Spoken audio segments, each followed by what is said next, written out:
Bonjour à tous, je m'appelle Yann Rochdy et bienvenue en direct de la guerre froide 2.0, l'émission du 4 octobre 2020. Aujourd'hui, je vais parler un peu d'actualité aux États-Unis, en Europe, Moyen-Orient, Asie et aussi un petit retour sur la campagne présidentielle. Je vais parler aussi de recherche de la vérité ou de recherche selon les faits. Ça, c'est deux manières de voir, dans le fond, le monde. C'est comme ça qu'on peut voir une différence entre la méthode des intersectionnels, les nouveaux religieux puritains, et ceux qui les opposent, que ce soit dans les médias, académia, dans la politique, partout.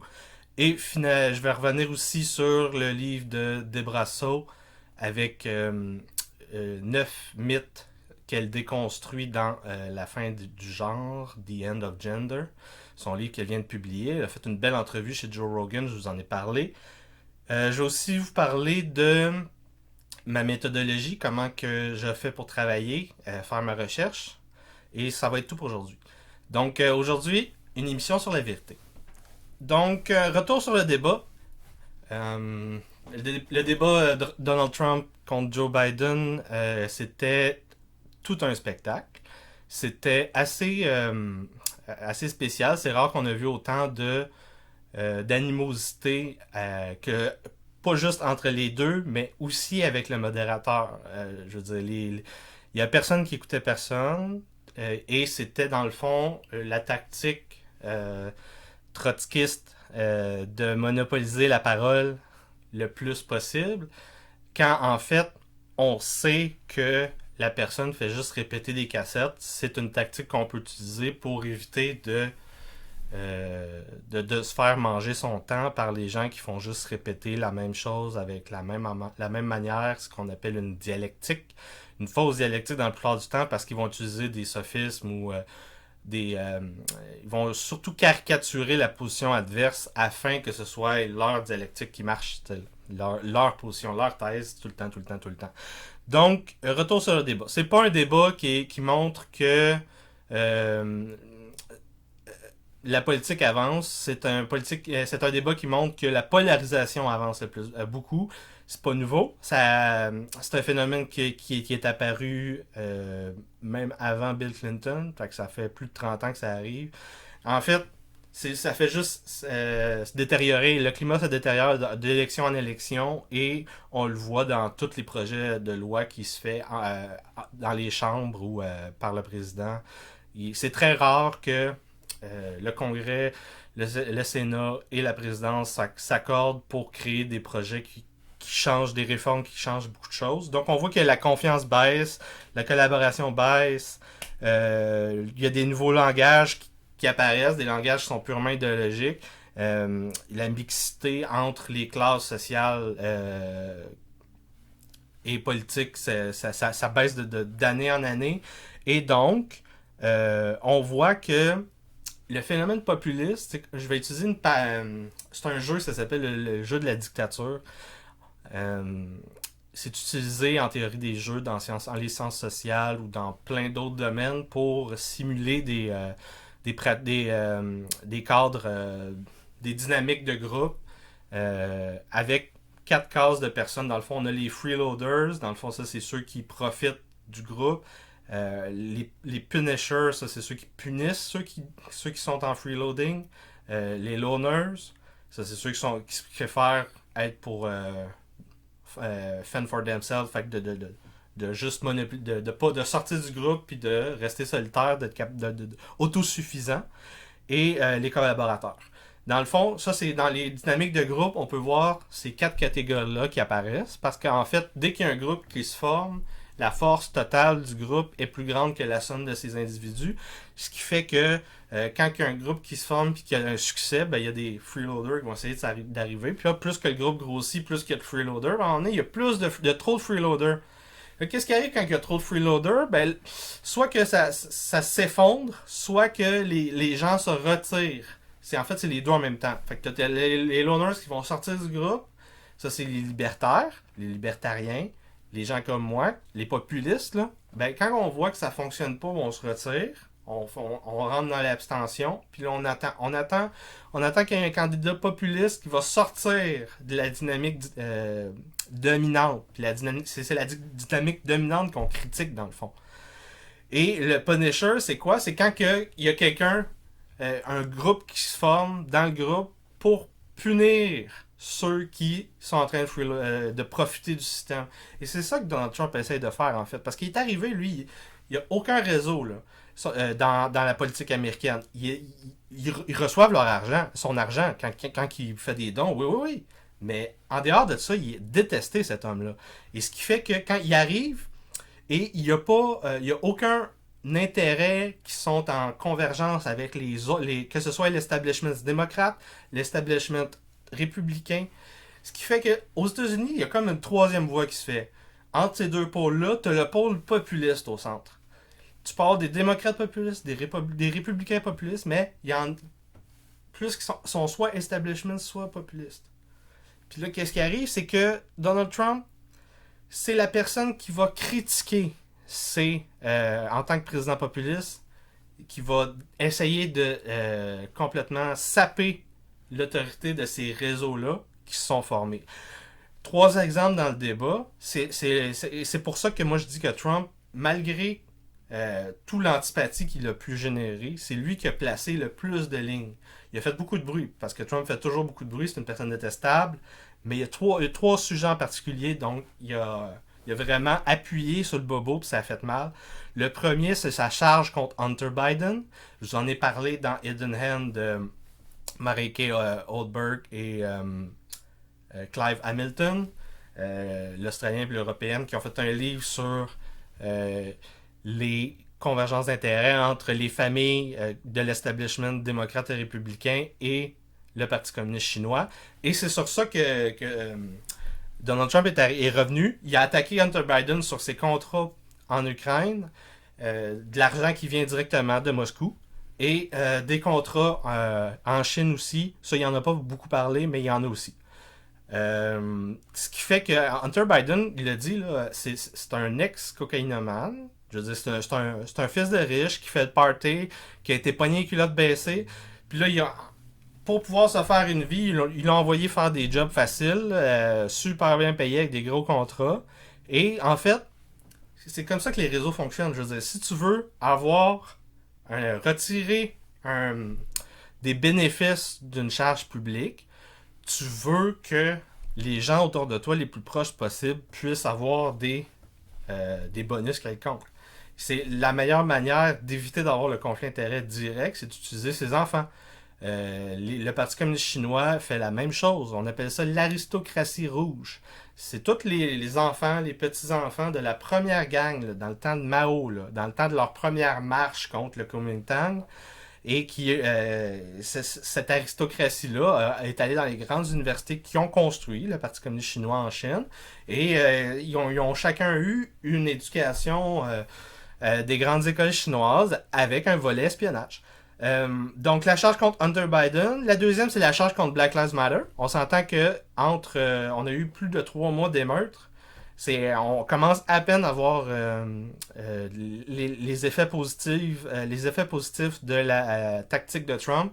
Ça a pris beaucoup de temps avant qu'il puisse régler ce problème-là en députisant, en rendant députés fédéraux les policiers locaux, ce qui fait que les accusations criminelles qui sont déposées contre les manifestants deviennent des accusations fédérales et qui ne peuvent pas être mise de côté par le procureur local, ce qui fait que c'est le procureur fédéral qui charge les émeutiers Black Lives Matter.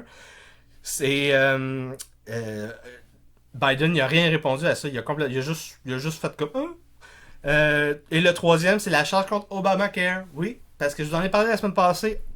Le système américain, en fait, privilégie une certaine case de personnes, donc les éduquer avec un diplôme universitaire, et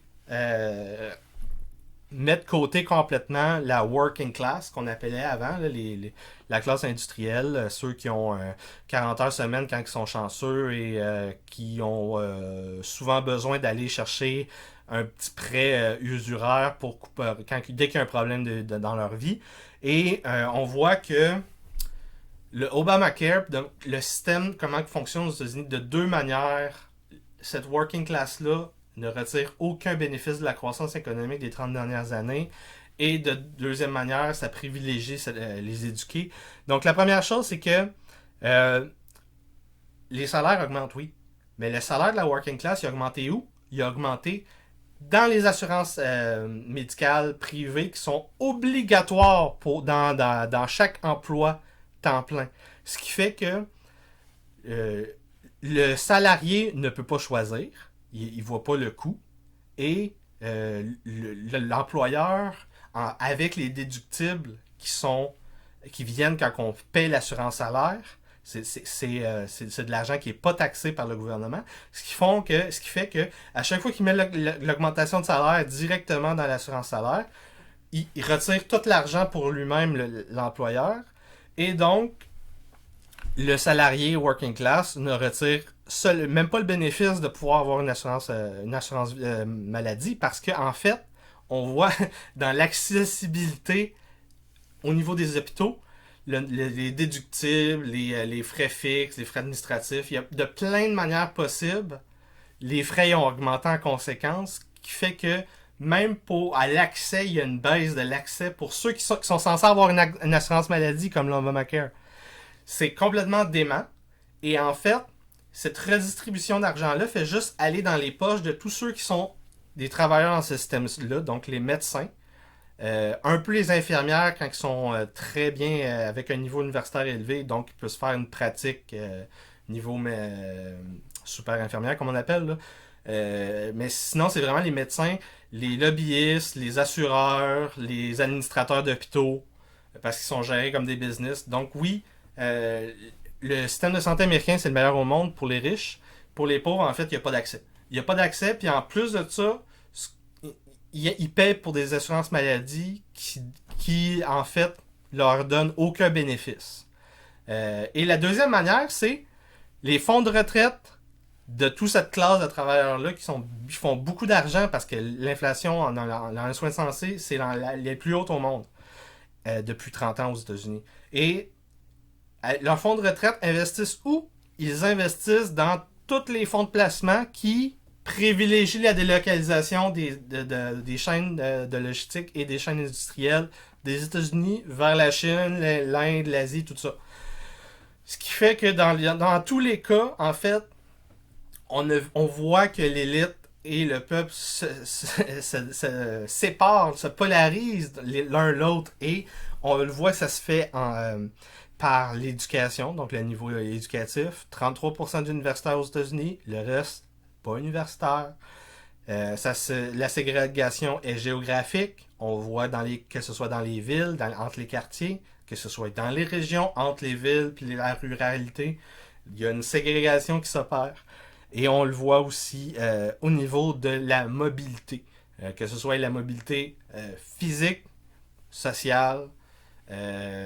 Cette mobilité-là, elle est vraiment en déclin aux États-Unis. La guerre au Caucase a débuté la semaine passée entre l'Azerbaïdjan et l'Arménie. C'est très difficile de pouvoir rendre compte de ce qui se passe pour de vrai. En fait, on ne sait pas c'est qui. On dit que les Arméniens ont commencé à tirer en premier, les Azéris disent l'inverse. On ne sait pas. On ne sait pas. Ce qui fait que ce qui est dangereux dans ce conflit-là, c'est qu'en fait, c'est un enclave en Azerbaïdjan, un enclave arménienne en Azerbaïdjan. Ça vient historiquement de la succession Staline qui a séparé en fait ces régions-là pour faire en sorte que créer de la division au sein de ces États-là. C'est une technique qui est très pratique. On appelle ça aux États-Unis le gerrymandering pour pouvoir gagner ses élections. Staline, c'est pour diviser qu'il faisait ça. Donc, il sépare les États, les provinces pour qu'il y ait un peu de l'autre dans chacun. Et ce qui fait que les Arméniens euh, en Azerbaïdjan ont créé un groupe sécessionniste qui a été soutenu par l'Arménie. Et là, maintenant, les Turcs sont arrivés, on va laisser des avions sur des F-16 sur,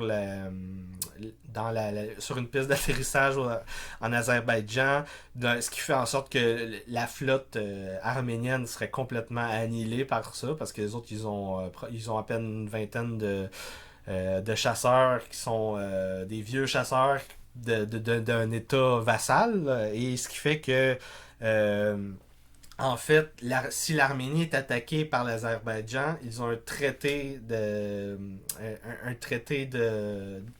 allié avec la Russie, ce qui fait que la Russie va être obligée de s'impliquer, et donc ça serait Turquie contre Russie, et donc l'OTAN versus contre la Russie. C'est très dangereux ce qui va se produire dans cette zone-là. On a tous les États empires dans la région qui appuient chacun des bars qui demandent de restreindre, de se calmer un peu pour qu'on puisse parler de ça. Pour le moment, on n'a pas trop écho de ça. Il y a beaucoup de morts déjà. Sinon, un beau dossier dans le New York Post du 26 septembre. CIA Insider, Chinese Spies have New York City under assault like never before. Dans le fond, c'est un dossier qui parle de... C'est un insider de la CIA qui dit qu'en fait, l'activité d'espionnage chinois à New York est à un niveau jamais atteint présentement. On sait pourquoi. On le sait, il y a une élection présidentielle qui se profile et tu as beaucoup de gens qui ont beaucoup de choses à faire pour pouvoir essayer de faire pencher l'élection d'un bord ou l'autre. Et oui, pour finir avec ça, on a des nouvelles révélations dans le dossier Steele. Christopher Steele, qui est la personne qui aurait a mis en lien le clan Trump et un supposé espion russe.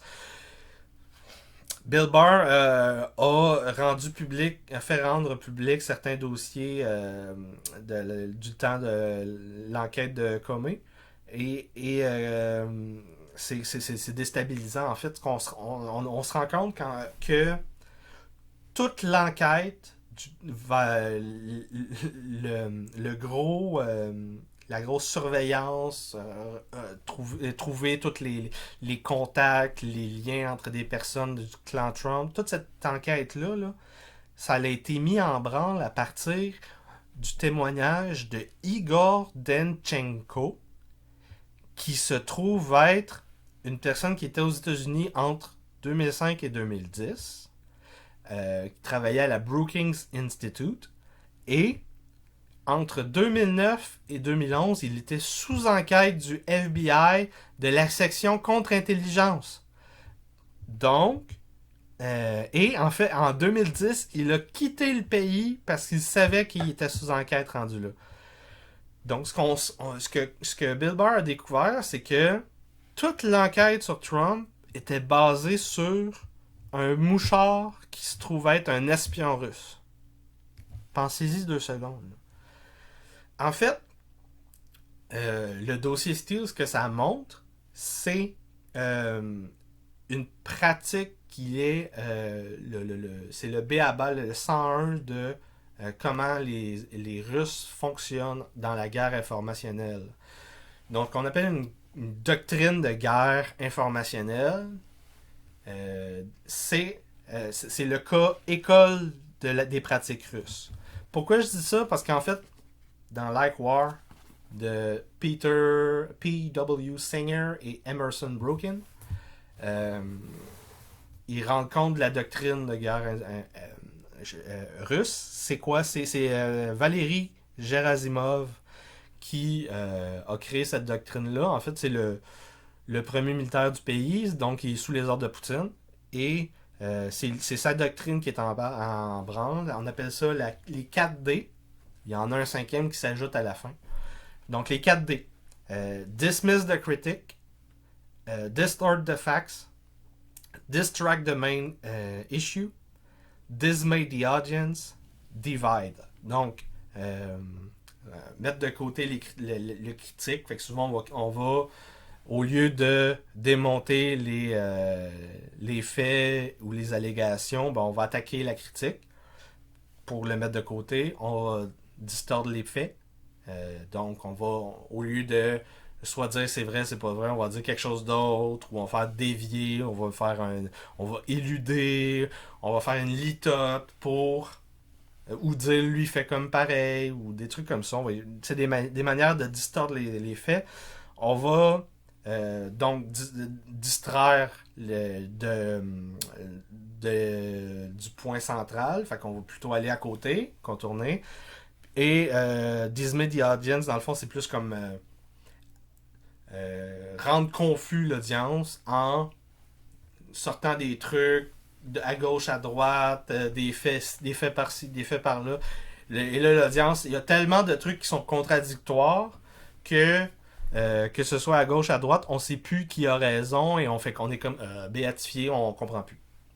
Et c'est la doctrine de guerre informationnelle russe. Et de cette manière-là, on voit que le cas d'Igor Danchenko, qui est pas juste dans le fond, donc, le clan Clinton qui a poussé donc la fausse information russe pour avoir une enquête sur Trump. C'est pas juste ça. C'est aussi le clan Trump qui a dit que c'est Clinton qui a fait le coup, qui a monté le coup. Donc on voit que dans les deux cas, les deux clans, dans le fond, sont tellement prisonniers du narratif russe qui est créé que les deux clans politiques et les médias derrière et la population, on est tous dans le même cercle. Et imaginez-vous, là, ça fait 4 ans qu'on parle de ça. Même plus que ça fait 4-5 ans qu'on dit que c'est les Russes, les Russes, les Russes, les Russes. Puis en fait, on se rend compte que c'est les Russes, oui, mais c'est nous autres qui se sont nous-mêmes tirés dans les pieds. Puis c'est pas juste Trump, c'est pas juste Clinton, c'est pas juste moi, c'est tout le monde. On s'est tout fait avoir, on s'est fait payer notre gueule. Et donc c'est déstabilisant quand on apprend ça. Deuxième partie. Donc, la vérité ou les faits. On le sait, les idéologies, qu'est-ce qu'elles font? C'est comme les religions, elles révèlent la vérité à travers leurs prismes, leurs idées, leurs concepts. Et c'est une manière de voir le monde. On peut voir le monde comme des vérités avérées, révélées, envers lesquelles on doit être initié pour comprendre. Et il y a aussi la vérité des faits. La vérité des faits, c'est utilisé par les personnes qui utilisent une approche empirique. Monsieur, madame, tout le monde utilise une approche empirique, qu'on le veuille ou non. Je veux dire, essai-erreur, c'est bon pour tout le monde, c'est bon pour les animaux aussi. Et c'est utilisé aussi en méthodologie scientifique. C'est comme ça qu'on fonctionne en laboratoire, c'est comme ça qu'on apprend. Et moi, j'aime ça, imager ça avec 4 points. 4 points généraux qui démontrent comment on peut approcher un problème et le résoudre par les faits et non par les vérités. Donc, la falsification. Il faut que notre thèse soit falsifiable. Il faut que les gens puissent dire, ben là, si je te montre tel fait, ben ça contredit ta doctrine, ta thèse, peu importe, là, et tu dois refaire une autre hypothèse pour que ce soit valable. Le deuxième point, c'est la quantification. Donc, on veut qu'il y ait des mesures pour que ce soit bien descriptible. On ne veut pas juste faire des textes de poésie en inventant des concepts. Ça, on appelle ça de l'herméneutisme. On s'en va piger dans les trucs des anciens siècles. On s'en va chercher, mettons, la doctrine de Marx ou de Freud, ou que ce soit de leurs successeurs nombreux. Et on fait des champs lexicaux avec ça et on essaie de faire de l'effet et d'enfumer le monde. Des fois, ça marche. Ça fait des très beaux textes, mais c'est souvent très confus. Et donc, on veut que ce soit quantifiable pour pouvoir éviter ces déboires-là. Donc, le troisième point, le quatrième aussi, c'est en lien avec ça. Donc, on veut être capable de faire des prédictions. On veut que notre manière de systématiser ou pas, parce que ça peut être pas systématique, mais notre manière de décrire le monde soit capable de postuler une dynamique, un effet, une quantité à travers cette vision du monde-là. On veut que ce soit qu'on fasse notre prédiction, qu'on dise c'est vrai, c'est pas vrai, donc falsifiable. Et on veut que ce soit reproductible. On veut que ce soit pas juste une personne qui le fasse. On veut que ça se fasse ailleurs sur la planète, dans une autre culture, un autre scientifique avec un autre background. On veut que ce soit reproductible. Et c'est ça qui est important. Ce qui fait que quand on regarde, par exemple, l'idéologie intersectionnelle, c'est pas quantifiable. Ils font pas de prédiction à part de dire que tout le monde est raciste. Ils veulent pas que ce soit reproductible. Anyway, en dehors de l'Occident, cette doctrine-là n'est pas utilisée. Je veux dire, les Chinois appellent ça les Beijuo. C'est la blanche moraliste, dans le fond. C'est comme ça qu'ils appellent ça, les petits blancs moralistes, bobo. Euh, et donc, c'est ça. On a. C'est ça. On veut que ce soit reproductible. Et ce qui fait que quand que les intersectionnels. Ah oui, c'est ça. L'intersectionnel, c'est. Ouais, c'est ça. Quand on regarde, dans le fond, les vérités qui viennent avec le culte intersectionnel, d'une certaine manière, il y a plusieurs gens qui vont regarder ça avec leur domaine en perspective. Par exemple, The Coddling of the American Mind de Jonathan Haidt et Greg Lukianov. Il y a un article, le livre vient d'un article dans The Atlantic qui est sorti en 2015-2016 et ils rendent compte dans le fond de l'évolution de la doctrine intersectionnelle jusqu'à où c'est tous les problèmes qui viennent avec. Et ils ont classé ça avec trois sous-catégories à travers le livre. Trois mensonges intersectionnels. Et ces trois mensonges-là, dans le fond, découlent de l'idéologie, l'idéologie, elle, dit que la vérité révélée, donc le sexisme, le racisme systémique, le capitalisme, l'impérialisme, tout ça, le patriarcat aussi, tout ça, et donc le mythe de la construction sociale, il y a trois mensonges qui sont enseignés à nos enfants dans nos écoles présentement depuis une génération. C'est depuis en fait que j'ai quitté l'école secondaire en 2004. Ces trois mensonges-là, c'est What doesn't kill you makes you weaker. Donc, qu'est-ce qui te tue pas te rend plus faible. Ça, c'est l'inverse de la citation de Nietzsche qui dit qu'est-ce qui nous tue pas nous rend plus fort. Donc, c'est une mythologie de la fragilité qui dit que les personnes qui vivent des traumatismes sont marquées à jamais et toute leur vie va tourner autour de ça. Et c'est négatif, pourquoi? Parce qu'on le sait, en psychologie, une des seules pratiques qui fonctionne, c'est la thérapie cognitivo-comportementale. Cette thérapie, qu'est-ce qu'elle dit? Elle dit que en revisitant nos traumatismes qui nous rendent anxieux, dépressifs, suicidaires, on fait une grille avec ça. On revisite un événement. Qu'est-ce qu'on a ressenti? Qu'est-ce qu'on peut faire? Pas qu'est-ce que les autres peuvent faire. Qu'est-ce que on peut faire en réaction à ça? Et c'est comme ça, on revisite. On revisite l'événement. Comment qu'on s'est senti? Des fois, on va essayer de désamorcer les idées qui s'enclenchent en cycle vicieux, en cercle vicieux. On va, par exemple, quelqu'un qui est super anxieux comme moi, je l'ai déjà été. En fait, je suis toujours, mais à un moment, je l'étais plus que le temps normal. Et je revisite, admettons, un conflit avec quelqu'un, les idées que j'ai eues, comment je me suis senti. Là, je me dis, dans le fond, c'est pas vrai nécessairement. Là, les autres vont me mettre de côté, je vais échouer, je vais rater mon examen, blablabla. Puis là, avec la psychologue ou tout seul, je revisite mes pensées qui viennent automatiquement. Je me dis, c'est pas vrai que c'est la fin du monde. Je peux toujours recommencer une autre fois.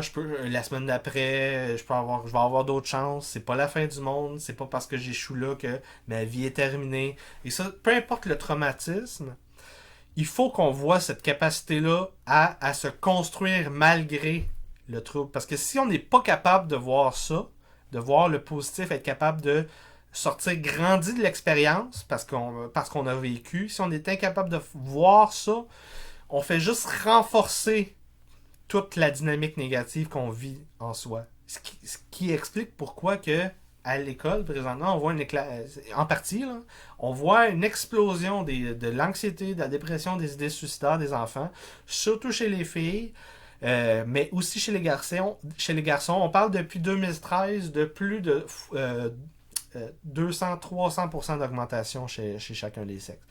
Et au départ, c'est surtout chez la classe éducative supérieure, et maintenant c'est partout. Les modes commencent tout le temps par les bobos en général. Le deuxième mensonge, c'est le raisonnement, toujours croire le raisonnement émotionnel. Dans le fond, ce que vous avez ressenti, c'est toujours vrai.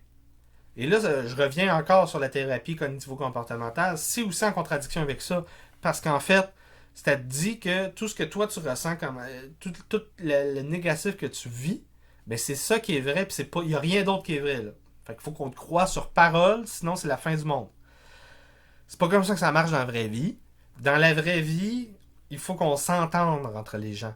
Parce que si chacun vit dans sa bulle, on rentre en conflit tout le temps. Et deuxièmement, on renforce encore une fois ce qu'on appelle en psychologie le neuroticisme. Le neuroticisme, dans le fond, c'est que les gens ont naturellement des pensées négatives qui viennent dans leur tête, et plus qu'ils en ont dans la journée, plus que l'effet fait sécréter du cortisol, par exemple. C'est l'hormone du stress. Fait que ça nous rend stressés. Et si on vit tout le temps ça, ben ça fait des personnes anxieuses, des personnes névrosées, des personnes obsessionnelles, des personnes avec des déviances, peu importe là, sociales, des traits de caractère, des troubles de comportement, borderline, peu importe. Tout ça, c'est entretenu par cette dynamique-là. Et la troisième mensonge, c'est nous versus eux. Donc, life is better, life is a battle, je veux dire, between good people and evil people. Donc, la vie, c'est une bataille entre les bons et les gentils et les mauvais. C'est pas vrai que ça fonctionne comme ça dans la vraie vie. En fait, tous les gens ont, comme j'ai dit, des pensées négatives. Tous les gens ont des conflits avec les personnes. On peut pas s'entendre avec tout le monde. Et ce qui fait que on peut pas dire des trucs comme les intersectionnels, ben moi je vais me battre à mort contre eux. C'est battre à mort contre qui, premièrement? Je veux dire, c'est pas des gens hétéroclites, les gens changent d'idée, les gens se rendent compte qu'il y a des dérives. Moi, en 2012, j'ai mordu à l'hameçon du culte intersectionnel. J'ai commencé à lire là-dessus, puis je me suis rendu compte que ça avait pas de style de bon sens. J'ai lu ça en plus sur un site anarchiste que ça avait pas de style de bon sens. Donc, les gens font chacun leur chemin, et quand ils sont prêts à comprendre que ce qu'ils font, c'est des pratiques cultuelles qu'ils entretiennent avec une vérité révélée afin de faire une révolution des cœurs pour combattre le capitalisme, le patriarcat, le racisme systémique. Ce qui fait que quand on vit la chose, puis des fois ça prend 5 ans avant de comprendre, ben à un moment donné on comprend. Fait qu'il faut qu'on attende que les gens soient capables de comprendre. C'est tout ce qu'on peut faire. Ce qu'on peut faire, c'est rester en contact avec ces gens-là et leur montrer une fois de temps en temps que sur le plancher des vaches, il y a des gens qui pensent différemment qu'eux. Et c'est là qu'on est rendu. Il faut qu'on soit capable de dire hey, hey! Pas comme ça que ça marche dans le vrai monde. Si vous arrivez avec ça chez nous, moi je vais dire non, c'est pas comme ça que ça marche, puis je serai pas d'accord, puis on va rentrer en conflit. Soyez sérieux, là. Soyez certains de ça, là. Puis on est rendu là. On est rendu à, comme Debrasso dit dans son livre The End of Gender, qui est sorti récemment, elle dit que présentement, il faut penser à retirer nos enfants des écoles, et il faut même penser à remettre en question la terminologie qui est utilisée dans les études de sexologie. Et pourquoi? En fait, parce que depuis maintenant 2 générations, on a une idéologie qui est rentrée dans les systèmes éducatifs, et c'est l'idéologie intersectionnelle. C'est ça que nos enfants sont appris. Dans son livre, la docteure est docteure en neurosciences du sexe. Donc, elle sait de quoi elle parle. En plus, son, PhD, son doctorat s'est fait sur les déviances sexuelles, les tabous. Là. Donc, elle sait de quoi qu'elle parle. Et en plus, son livre, il est très beau. C'est un livre où elle raconte, dans le fond, selon 9 mensonges, elle, elle décrit le mensonge et ensuite elle le déconstruit et finalement elle utilise des cas en particulier qu'elle a vus dans sa pratique et elle explique pourquoi ce que la personne dit, c'est souvent le parent ou l'enfant qui a des problèmes de nature sexuelle, d'identité là, surtout. Là. Et à travers ça, elle dit pourquoi c'est faux, c'est complètement faux. Donc, c'est très bien écrit, c'est très simple. Donc, c'est fait aussi, autant pour le technicien, le docteur, peu importe, qui souhaite trouver une manière de parler de ça avec sa clientèle, ou c'est bon aussi pour le parent qui se questionne parce qu'il va voir que euh, ses enfants vont revenir changer de certaines journées. Par exemple, quand il y a les ateliers inclusifs où ce que les petits enfants blancs ils apprennent qu'ils sont des oppresseurs et qu'il y a une toxicité masculine, que les privilèges blancs existent et tout ça, la construction sociale, là, tout ça c'est très dangereux. Les enfants reviennent, sont confus. Et très tristes parce que surtout les petits gars, ils apprennent que c'est des démons en puissance et qu'il faut qu'on bride leurs automatismes de mâle, qu'on les caste dans le fond, parce qu'on veut même plus qu'ils se chamaillent dans le cours. Et les petits garçons, c'est fait pour se chamailler, je veux dire. Moi, je me suis jamais battu dans ma vie, mais par contre, quand j'étais à l'école primaire, je me chamaillais beaucoup. Là, je veux dire, quand on écoute, j'écoutais les Power Rangers, puis on faisait comme dans la série, tu sais. Et donc, les 9 mensonges de Desbrasseaux.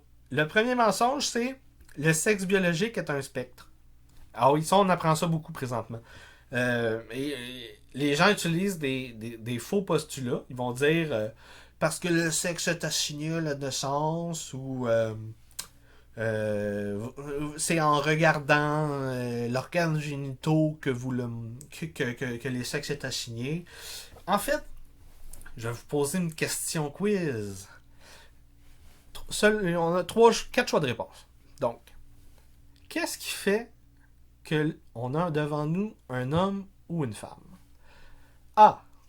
L'organe reproducteur, donc qui est observé. B. Les chromosomes, donc le chromosome XY dans la dernière paire de chromosomes, ce serait un homme, XX, ce serait une femme. Et troisième choix de réponse, les gamètes. Quatrième choix de réponse, toutes ces réponses. En fait, la réponse, c'est les gamètes. Et oui, les militants trans vont vous dire que c'est les deux autres, souvent pour déconstruire ça, parce qu'en fait, ce serait toutes des constructions sociales, blablabla, le genre, non, non, non, non, non. Ben, en fait, non, c'est les gamètes. Parce que il y a des phénomènes comme l'intersexualité qui existent, et ce phénomène-là arrive de manière clinique sous plus de 20 types de manière.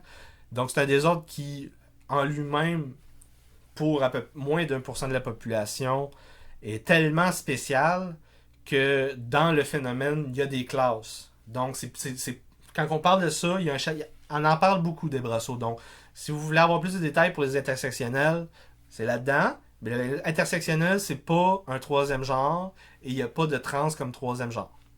Je veux dire, comme sexe, je veux dire, sexe. Donc, il y a 2 sexes, homme, femme. Et ce sont les gamètes qui disent si vous êtes un homme ou une femme. Les gamètes.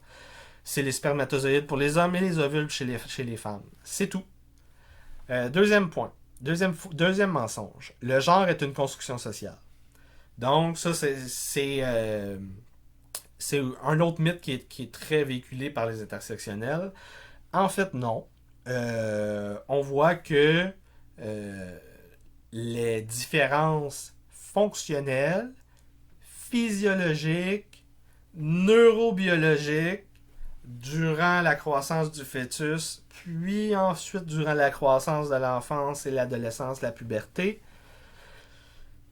tout ça, ça crée tellement de différences concrètes, physiques, entre le sexe masculin et le sexe féminin, les hommes et les femmes. Il y a tellement de différences que le genre est corrélé à presque 90-95% du temps. Le genre va être corrélé avec le sexe. Qu'est-ce qui arrive? Ça, c'est le troisième mensonge rendu là. On va nous dire qu'il y a plus que deux genres. Parce qu'il y a les non-binaires, les queer, blablabla, les trans, tout ça. En fait, euh, on parle ici, ce qu'on appelle le troisième genre comme preuve qu'il y a plus que des hommes et les femmes. C'est ce qu'on appelle la dysphorie du genre. La dysphorie du genre, c'est un trouble médical qui est reconnu par la communauté scientifique et que rendu à l'adolescence va disparaître pour 90 à 95% des enfants. Et en plus de ça, en plus de l'idéologie queer, non-binaire, tout ça, qui essaie de promouvoir ce troisième genre-là, il y a un nouveau phénomène qui touche principalement les filles et qui s'appelle le Rapid Onset Gender Dysphoria, qui est dans le fond c'est comme une contagion. C'est avec tout ce qui se passe sur YouTube, cette idéologie intersectionnelle-là, euh, elle vient profondément chercher les enfants qui ont un problème avec leur identité sexuelle. Et cette identité sexuelle-là, c'est souvent des goûts différents vis-à-vis du même sexe, des pratiques différentes, comment ils se sentent vis-à-vis des autres, vis-à-vis le stéréotype féminin en particulier, parce que c'est souvent c'est chez les filles que ça arrive, et ça arrive en groupe. Quand il y en a une qui l'a, quelques semaines plus tard, il y en a d'autres, où en fait ils sont tous en même temps, pouf, un groupe de 10 filles ou 5 filles, peu importe, qui sont toutes dysphoriques du genre, vont toutes à la clinique en même temps, font toutes leur annonce devant tout le monde est bien heureux. Et on se rend compte en fait par les études que ces enfants-là sont tout simplement gays.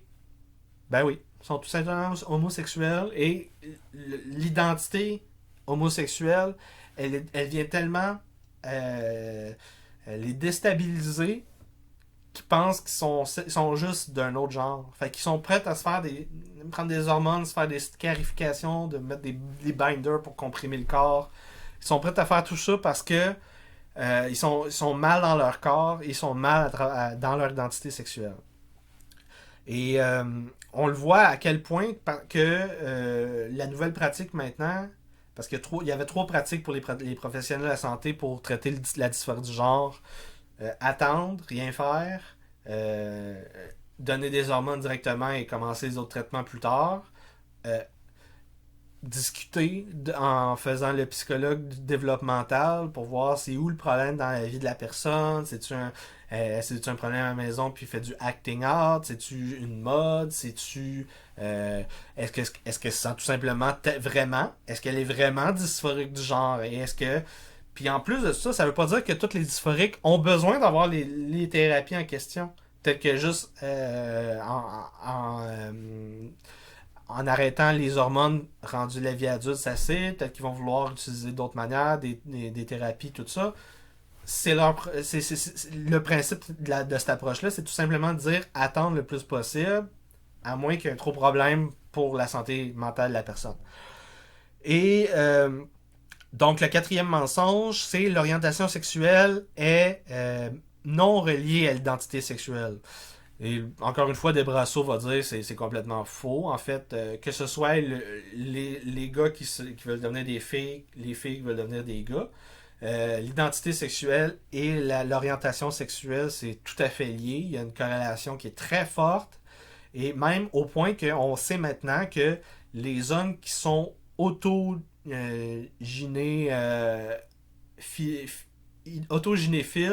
qui sont attirés par l'idée d'avoir une poitrine, En fait, ils sont pas homosexuels, ils sont hétérosexuels. Tout simplement, l'idée d'en plus d'avoir une poitrine, c'est stimulant pour eux autres. Cinquième mensonge. Euh, il faut que les enfants transitionnent le plus tôt possible. En fait, non. Pourquoi? Parce que on n'a même pas d'études encore sur l'impact à long terme de tout ça, d'études fiables à long terme de ces transitions jeunes-là. Et les traitements comportent beaucoup trop de problèmes à long terme. Que ce soit des problèmes de crise cardiaque, des problèmes de coagulation, des problèmes de... c'est immense, là. Il faut à tout prix que la personne, au moins, atteigne l'adolescence et qu'on puisse voir si la dysphorie est vraiment ancrée ou c'était juste un phénomène qui passait. Euh, le sixième mensonge, les femmes et les trans femmes, c'est la même chose. Non. Non, pourquoi? Il y a deux raisons pourquoi. Comme j'ai dit tantôt, c'est durant la croissance, dans le fœtus d'une part, et durant la croissance jusqu'à devenir adulte, les hormones ont tellement d'influence que les tissus là, donc les amas de cellules, ont des différences fonctionnelles. On a des différences dans la croissance des os, la densité osseuse, la grosseur des os. Les hommes sont plus larges. Les tissus de fibres musculaires des hommes sont plus denses à cause de la testostérone. Et donc, la puissance de l'homme est plus forte. Tandis que les femmes, eux autres, c'est plus dans la souplesse. On le voit, là, essayez, vous, avec votre chum, votre blonde, vous mettez à faire des exercices de souplesse. Les hommes, c'est très difficile d'être souple. Et dans les sports de combat, c'est là que toute la différence se voit. Là. On le voit, la meilleure numéro 1 au monde, femme, pourrait se battre contre, mettons, de la UFC. Là. Pourrait se battre contre dans les plus bas du classement de la UFC et le gars va lui casser la gueule. Et c'est au point que même au niveau de l'impact des coups sur le crâne, les femmes sont plus sensibles que les hommes aux commotions cérébrales. Donc, c'est encore une fois, ça montre à quel point que de laisser une femme transgenre participer à des sports de combat avec des femmes, ça n'a aucun sens. Là. C'est démentiel. Là. Et dans le deuxième point, c'est je suis un professionnel de la santé et je pose des questions dans ma chaîne de questions quand je vais faire un examen clinique pour savoir c'est quoi votre problème de santé. Et le sexe, quand j'essaye de comprendre ce que vous avez, le sexe, c'est important. Je veux dire, si vous avez une douleur au niveau de l'ombilic, donc proche du nombril, vous avez une douleur forte.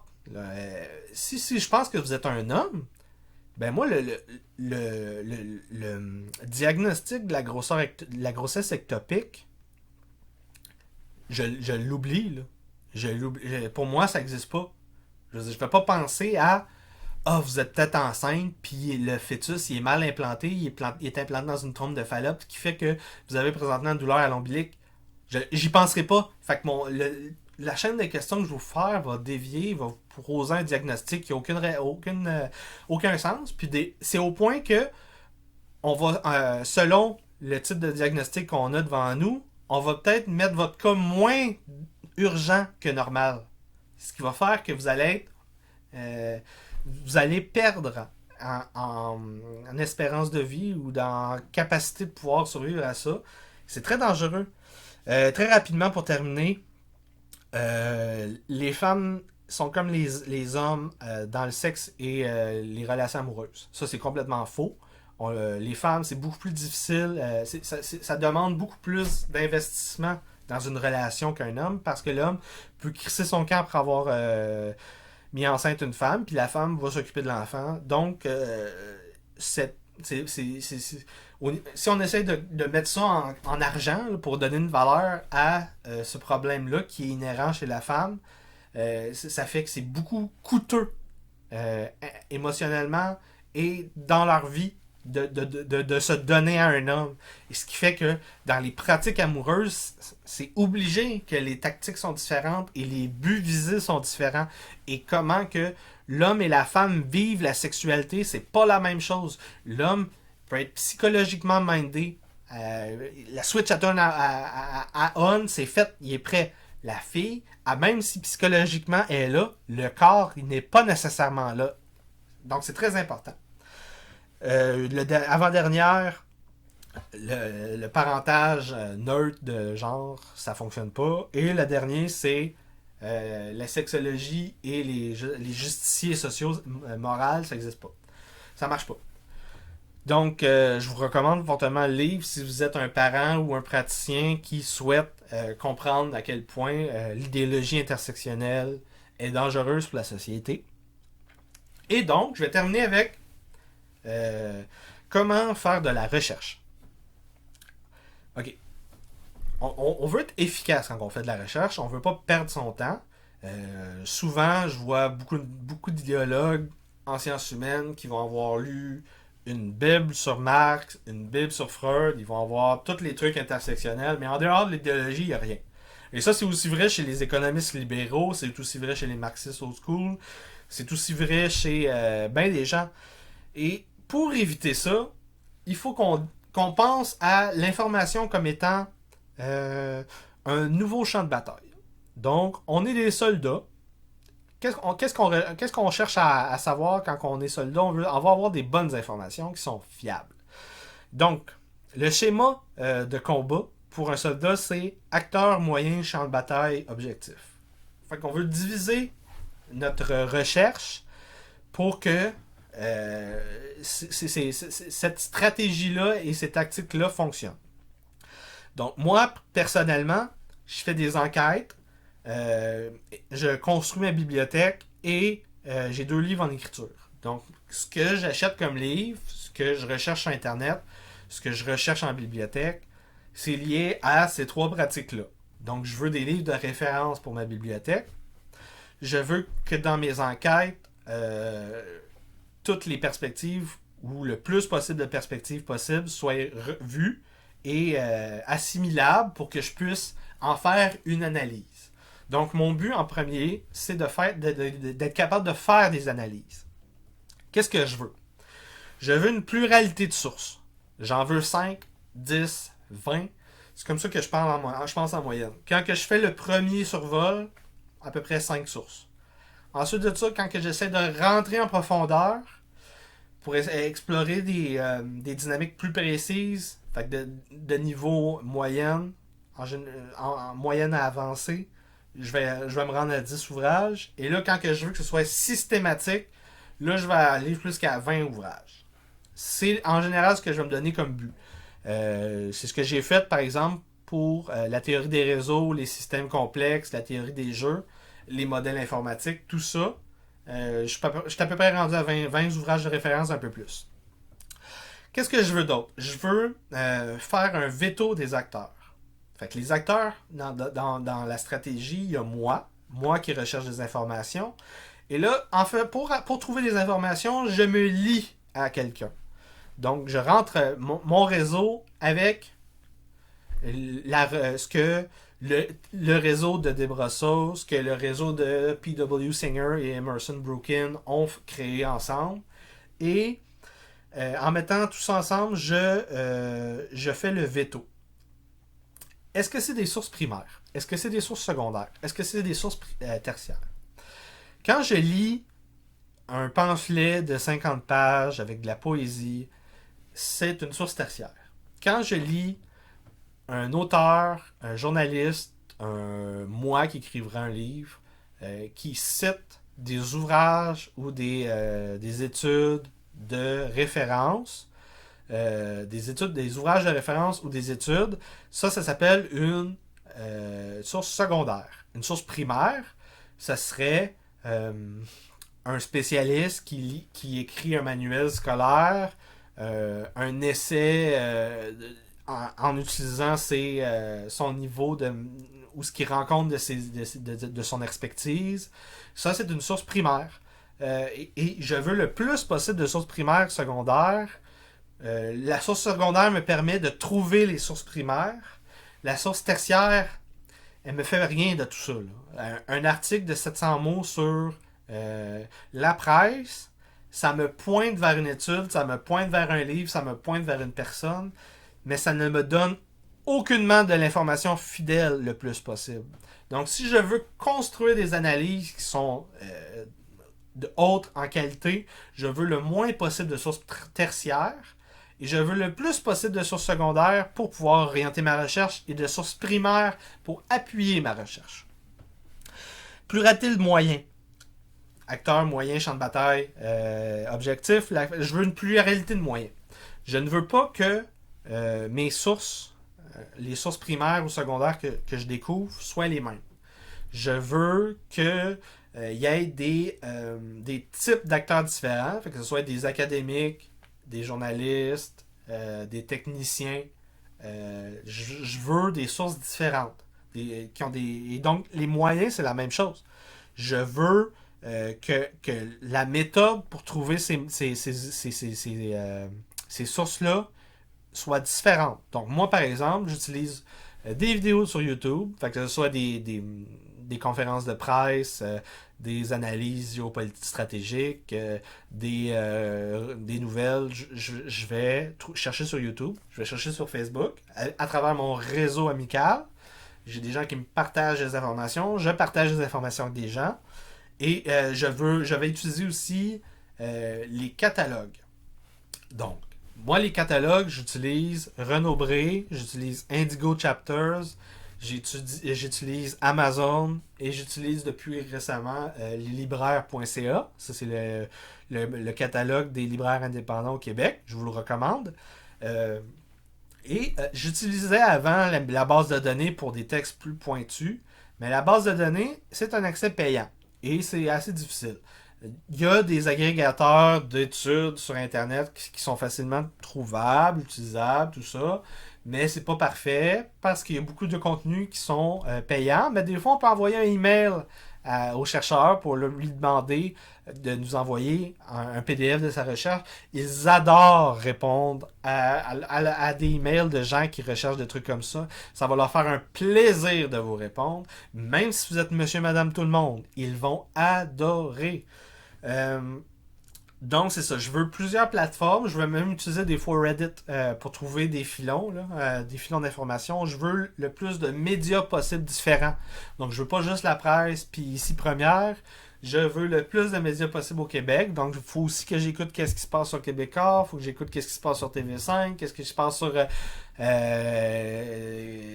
Z. Là, c'est le nouveau, c'est ça. Je me rappelle plus c'est quoi le nom, mais j'écoute plus la télé. Je veux plus de radio, plus de types différents, je veux une pluralité dans tous ces sens-là. Et finalement, ça, c'est le plus grand défaut des gens qui font des sciences humaines et sociales. Ça prend des connaissances qui sont systématiques et générales. Parce qu'en fait, il y a deux manières de voir le monde qui sont fausses. On le sait maintenant qu'elles sont fausses. On a des preuves, même au niveau de la physique, qui sont capables de prouver que c'est faux.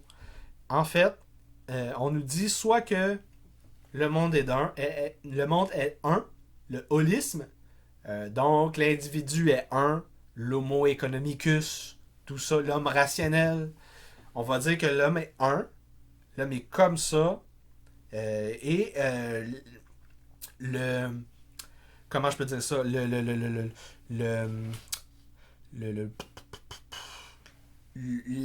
libre arbitre que l'individu choisit, ce que les comportements qu'ils font suivent une même loi. On va dire aussi, ça c'est les collectivistes. Par exemple, le marxisme, ils vont dire que, en fait, là, l'individu, il n'existe pas, il y a juste le groupe. Donc, c'est pour ça qu'on va dire que l'homme blanc est oppresseur, parce qu'il n'y a plus d'individu, il y a juste le groupe. Ça, c'est la deuxième manière de voir le monde. C'est la deuxième manière de faire une ontologie. Et les gens vont faussement nous dire qu'il faut choisir entre un et l'autre. Choisir entre l'individu, choisir le groupe, c'est faux. En fait, c'est comme la particule de physique expérimentale. Euh, le monde est un et est groupe. Donc, la particule, elle est individuelle, un point, mais elle est aussi une vague. C'est pareil pour les hommes. Il y a du groupe, il y a de l'individu dans chaque homme. Ce qui fait que la vraie science de toutes ces relations humaines-là, et même dans notre corps, comment on voit l'humain. L'humain n'est pas un, c'est un assemblage de modules interreliés, une black box. On ne comprend pas tous ces liens-là encore, mais on s'approche lentement. Et la seule manière qu'on peut faire les deux, joindre l'individu et le groupe, c'est par les réseaux. Donc cette juxtaposition de réseaux sociaux-là, c'est ça qui fait la société telle qu'on la connaît. Et c'est pas l'individu tout seul, c'est pas le groupe qui, par essence, projette son racisme sur la planète. C'est les deux ensemble, avec les réseaux qui les lient, les réseaux d'information, de finances et d'occupation de territoire, que je pourrais dire de même. C'est tous ces réseaux-là ensemble, c'est ça qui font les communautés, les villes, les nations, la planète. Et donc, ça conclut ainsi mon émission du 4 octobre. Encore une fois, je peux pas faire ça tout seul. J'ai besoin de vous pour partager, j'ai besoin de vous pour faire des likes, j'ai besoin de vous abonner, j'ai besoin de vous pour de la publicité. Je peux pas faire ça tout seul. Je suis capable de faire ce contenu, de créer tout ce que je fais sur mon blog, sur Facebook, sur Twitter, sur YouTube. Tout ce contenu-là se fait grâce à vos dons et grâce à la publicité que vous me faites. On peut faire seulement ce qu'on peut en tant que réseau et c'est pourquoi je vous demande tout le temps, enfin, à la fin et au début, de prendre le temps de juste m'aider un peu si vous êtes capable. 5-10$, c'est entièrement... je serais capable de le faire avec quelqu'un que je suivrai à chaque jour et je serais très heureux, même si c'est un tout petit don, même si c'est un prêt, même si c'est prêter du matériel, donner une lecture, des recommandations, des sources, peu importe. Si vous voulez m'aider, moi je suis prêt à vous aider et c'est ensemble qu'on peut construire ce réseau-là. Et donc, on va se revoir à la prochaine. Bonjour.